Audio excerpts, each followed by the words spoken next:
இந்த கல்வி கொள்கையில் நீங்க தாவேக்கா சொன்னதுனால கேட்கிறேன், மிஸ்டர் விஜயோட குழந்தை எங்க படிக்குது? இருமொழி கொள்கையிலையா, சமச்சீர் கல்வியிலையா? டெல்மி.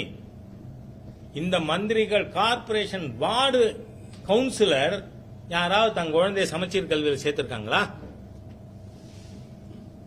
எல்லாரும் சாதாரண வார்டு கவுன்சிலருங்க, பெரிய லீடர்ஸ் இல்ல திமுக.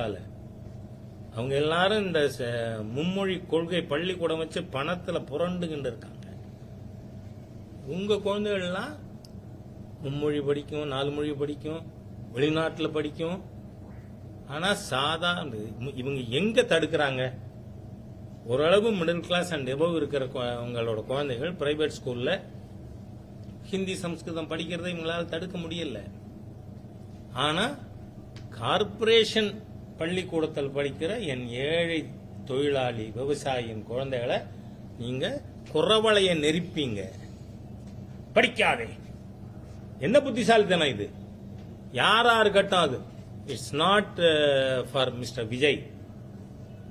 இந்த இருக்கின்ற இருமொழி கொள்கை நாங்க தொடர்வோங்கிறவங்க எல்லாரும் நாளை காலை உங்க குழந்தைய அந்த ஸ்கூல்ல இருந்து வித்ட்ரா பண்ணி முனிசிபல் ஸ்கூல்ல சேருங்க. என் பேரம்பேத்தி கூட சென்ட்ரல் ஸ்கூல்ல படிக்கிறது கவர்மெண்ட் பள்ளிக்கூடம் தான். ஆனா உங்க பள்ளிக்கூடத்தில் கொண்டு வந்து